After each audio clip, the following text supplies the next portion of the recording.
Hey guys, it's Julian, and today I'm going to be talking to you about how to make different techno bass patterns. I've gotten a lot of requests to make videos about different techno patterns, and I wanted to talk about the bass patterns because, there's a lot of videos out there about how to make the sounds, how to make the best rumble sound, all that kind of stuff. But I want to actually tell you about, how to lay it out, how to actually program this stuff in terms of MIDI, and just how to make it all actually work in a track with different patterns. So yeah, that's what we're going to be talking about today.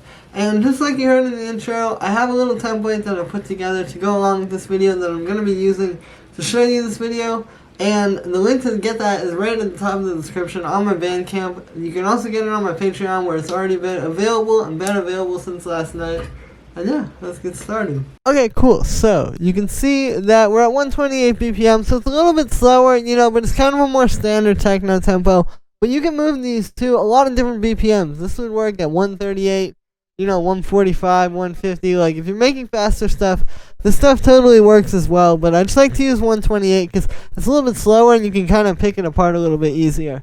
And you can see, we have these 4 different basses, and they're also laid out with a kick, so that's something to keep in mind.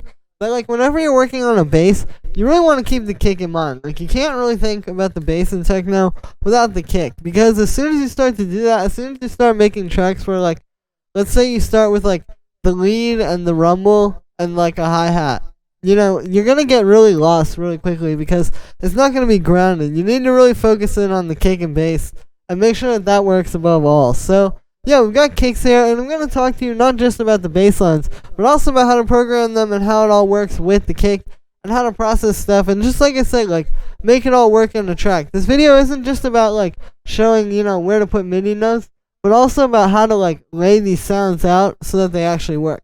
So the first song that we have here is the ghost bass.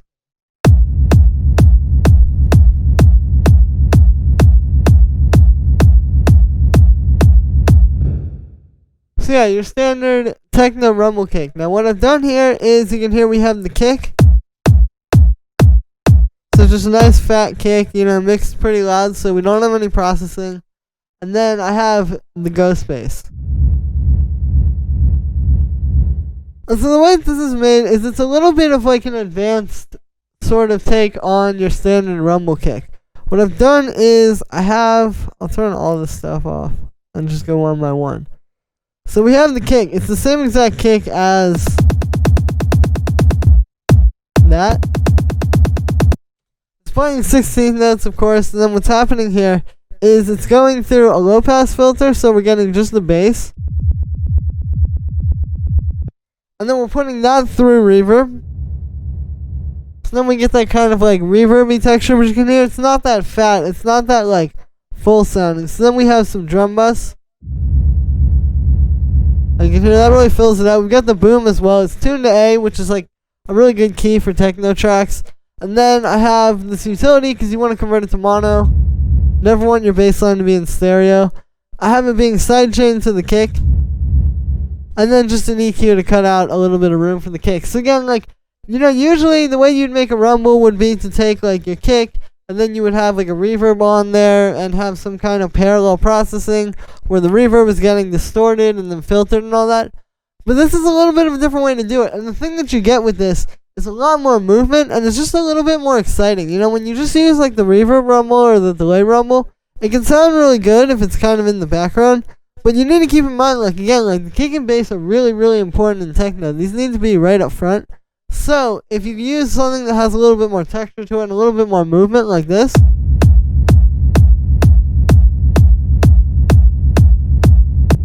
it sounds a lot better than just doom, doom, doom. So we got that, and that's a very simple one to make. You can make that in 5 minutes.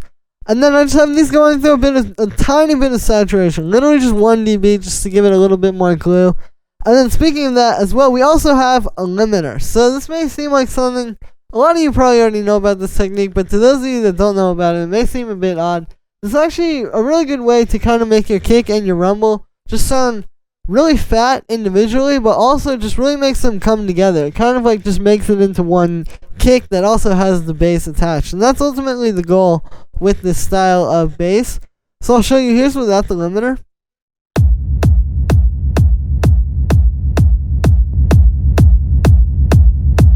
And then with it, it's really subtle, but you can hear it just kind of pulls the bass up and makes it feel really full. We just have a little bit of gain. I've turned this look ahead up. This is essentially the attack, so it's making it so that it won't mess up the transients. And you also want to make sure you turn up the ceiling. And yeah, so that is a nice way to make like that ghost bass where, you know, it's going to be a bit more full than just your standard just doom, doom, you know, reverb type of rumble. Next one we have here is a very popular bass right now, and a lot of techno you're hearing on Beatport. It's the ARP growl bass, which sounds like this.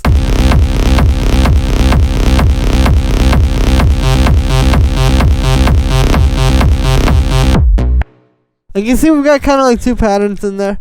So essentially, the way this one works is it's this. So this is what the bass sounds like on its own.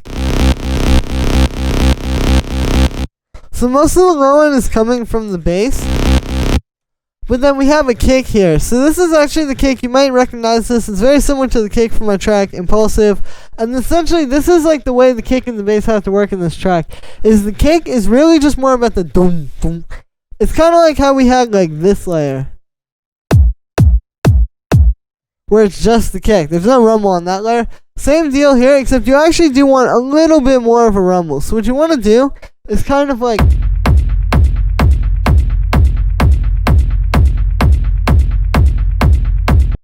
you know, it's just one of those kicks that has a little bit more bass. It has a little bit more of like a dum dum, like kind of like a roll off, and a bit more release to it.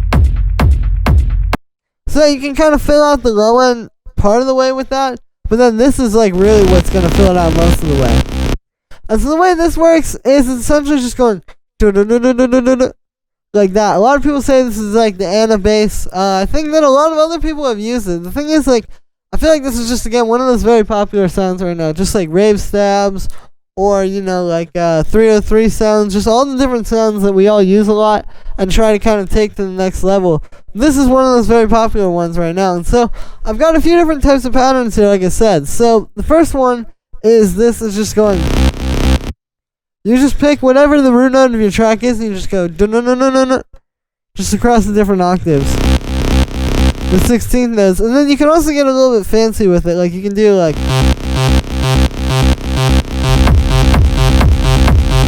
which to me has a bit more energy.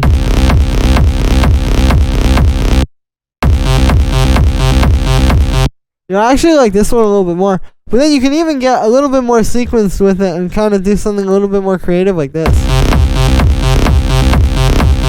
And that sounds really cool too. You know, like, you just kind of get creative, because the thing is, all you have to do is just pick that one note, you know, and then you're just jumping across either 2 or 3 octaves. So you just pick the one note, find like the lowest bass note that's going to work on that note.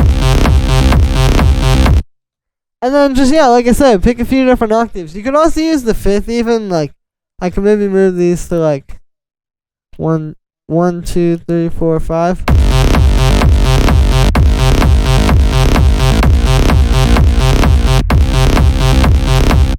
Like, I mean, if you know what you're doing with the scale, all you have to do is just use that regular sort of minor, like Phrygian style scale that you can use to make techno.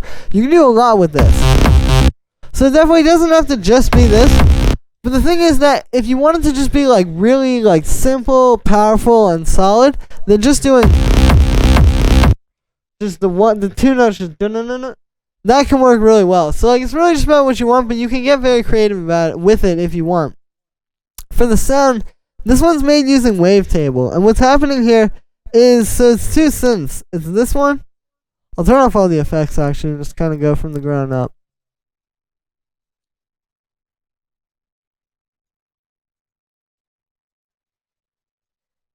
So we have this one.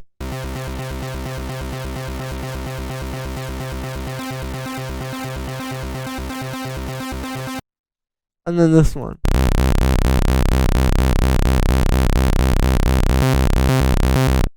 So you know, it's really simple. The first one is just like a super wide unison, which is not that wide after we do the processing, I'll show you. But it's kind of just like spread out like this big fat unison saw wave sound. And then the second one is just a big saw wave with no unison. But again, like, it just kind of like fills it out, because you're getting like the chorusy sound of this one, which is really full, and it adds like a lot of nice stuff to the actual bass. But on its own, it's not really that strong. So then you add just this one, which is super strong, but it doesn't really have like the character of the other one.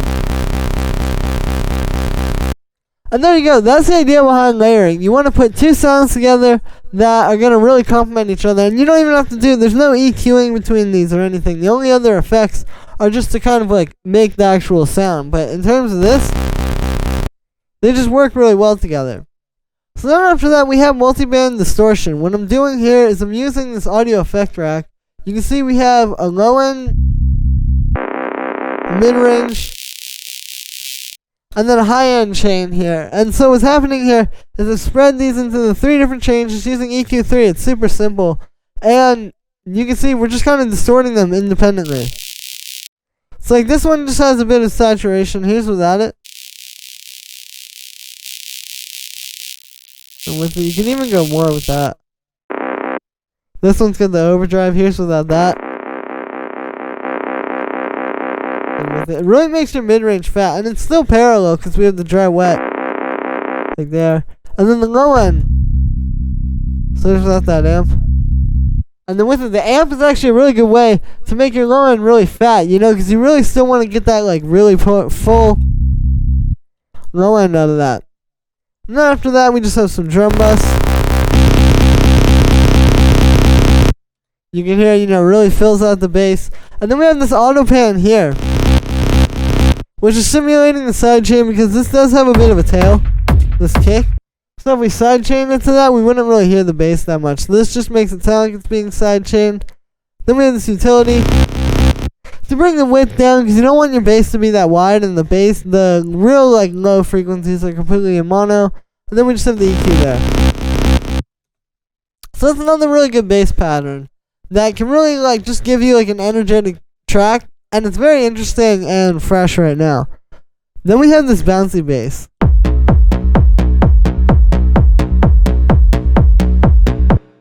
So the way that this bass works, you can hear this has a lot of energy as well because it's just a constant dun dun dun dun dun dun dun dun. The way it works is you have your kick, you have a rolling bass, which is going to be really low, and you're not really hearing that, but you're going to feel it, and it's just going to be really fat in the low end. And then you have a pluck, which is the one that you're hearing. But this pluck, you would think that this would just be the bass. It doesn't really work that way, because with techno, you need more movement in the low end. If you just have this as the bass, like if you made this like more low end heavy, it would sound too much like sidetrance. You need it to be this bass. So you're feeling that like when you're outside the club and you're just hearing that all that like rolling sound. You need that with the pluck on top of it. So the kicks are simple. It's just 2 layers. We have this one, sort of like the main low end layer, and then this one, which is just adding a bit of like a high end. And we have a small amount of reverb on that as well. Here's without that. And with it. Very subtle. It just kind of gives it a little bit of room, makes the kick feel a little bit more alive. But it's a good way to do it because then we're not adding any reverb to the low end.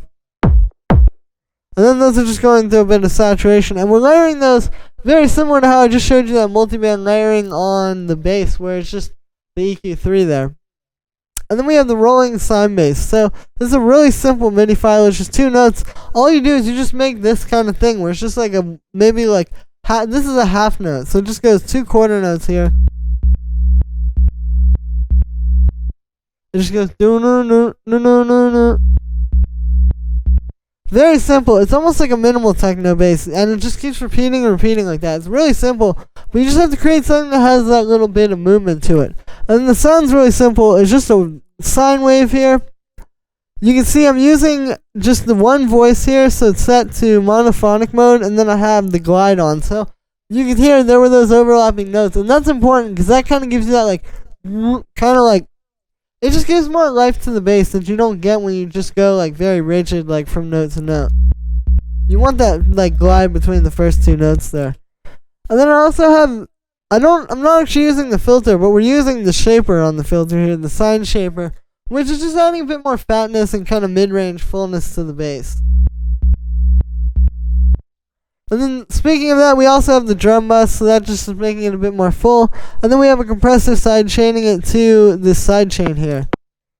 So I'm just taking that kick and then just taking like the start of it. It's just a little bit easier because side chaining to the kick can sometimes be weird. Like, you can sometimes make things a little bit wonky if you have a kick that's shaped a little bit big like this. But then we have the pluck. So the pluck's just playing that one note, which is B, which is the key of this. And then the sound here is just made with wavetables. So it's just a saw wave with a little square wave underneath it to make it a little bit fatter, but it's not turned up that loud. And then you can see we have the filter, which has a bit of an envelope on the frequency. So that's where you're getting the pluck from. It's very simple, but yeah. You know, that's how these work. You just want to create a fat saw wave or a square wave or a combo of the two and just kind of let that shine. It's not about, like, you know, trying to go too crazy with it. Just make something really fat with the synth and stick to that. And then we just have a bit of chorus and some reverb, which is really short, kind of similar to what you saw on the kick, to just give it a bit of space. And then we have this drum bus, which you can see is pretty hard. Literally, I have it on the hard setting. And then I also have the transients knob turned up a ton, so it's really sharp. But here's without this. And then with it, so that's how you get that kind of larger than life sound. You know, sometimes you have to do this, whether it's like really extreme compression or a transient knob, you know, blast like that. Like, you just gotta turn it up really hard and like, that's kind of how you get these like really big and full sounds. But it's still keeping it controlled. There's no clipping anywhere in the chain. So it's not gonna be a problem like in the end. And then we just have a high pass filter. I have this just bringing the width down a little bit so that it doesn't mess up the stereo image of the track. And then finally we just have a compressor side chaining this to that same side chain, which is muted, of course. You wouldn't want that playing. And then on the group of those we don't have any processing. You know, it all just kind of comes together. But that's how you would do that. Again, it's more than just like the with the bass, with the kick and then the pluck bass. You also need that one in between to really fill out the low end. Then we have this noise bass.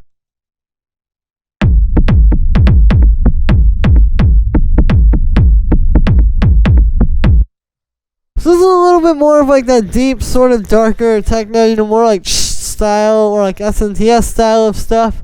So the way that you make this is essentially you have your kick and your bass playing two different patterns that are close together. Because if you listen to the kick, which you can see, it's just this nice, simple kick, you know. You just want a fat kick, kind of let that shine. Don't mess it up too much with processing. And then we have the bass.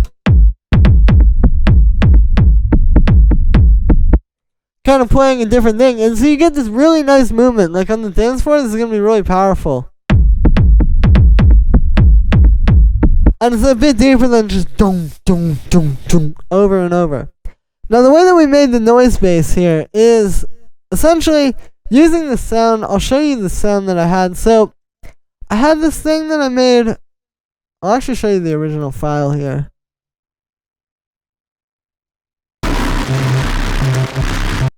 So yeah, it's a bit loud, warning there. But essentially the way that I made that was I had this synth that I made. It had a bunch of reverb and delay on it. And then I just distorted that. And then I recorded the reverb tail, like just going on and on with that distortion.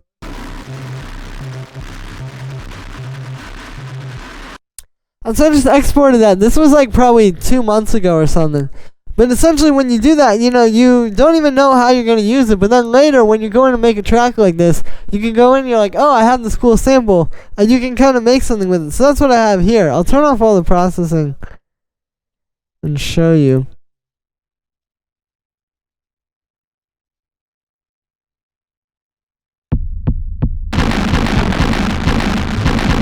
So it's literally just that sound, just going doom, doom, doom. But the cool thing here is that this has a lot of bass to it.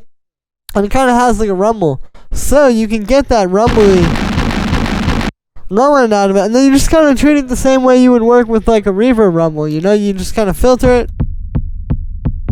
Which I have an envelope on the filter. And then I have a pitch envelope as well, which you can hear is making it pretty like punchy. Then we have utility, just converting it to mono because you obviously want your bass to be in mono. And then we have this limiter. So this is what's really gonna like, bring out the bass. And this is the thing, this limiter, obviously if you were mastering a track, you wouldn't want to turn the limiter up that much. This limiter is not really like a mixing limiter. It's more so for sound design. So you have to kind of look past the idea of like, oh, like turning the limiter up that much is bad, because it's not really for mixing purposes. It's just to make this really, really fast. It's just a really good way of getting this bass to be massive. And then it's just being sidechained to the kick. That's important because when you have these playing two different patterns, it might end up just sounding like one kick. But if you sidechain this one, it makes it kind of clear in a very subtle way that this is just the bass and the kick is like the main kick. And then we also just have this EQ8 here, which is cutting at 100 hertz, boosting the lows a little bit. And then on the group of these, I have a bit of drum bus. So usually I wouldn't do this as much anymore because I think it can make your track a bit messy. But with this style of techno and this style of sound, it's kind of like I was saying with the limiter. You're not really thinking about like what's the cleanest possible option. It's more just about like sound design and what's going to sound really cool. A drum bus does give a lot of texture to things. And with this style, you can have your kick and your bass be a little bit more saturated. So I'm using that there. And I've also got the boom there, which helps with the low end. Here's without it.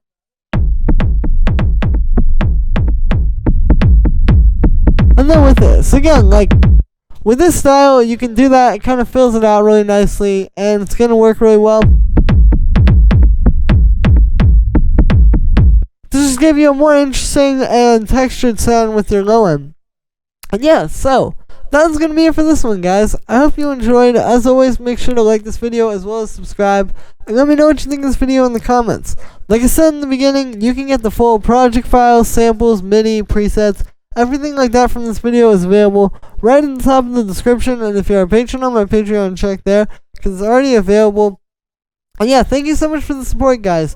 You can get this full template from the video, everything that I showed you, so you can work with it on your own. You can build your own tracks out of this. You can tear it apart and really like learn stuff from this. These are a bunch of secrets that are used in a bunch to really make professional tracks and really make your tracks, just like a lot more interesting and not just like a sampled kick from whatever reference track, and just kind of like, keeping it something a little bit more unique and something more you, where you make every layer yourself. So yeah, thank you so much for the support, guys, and I will see you tomorrow with another video.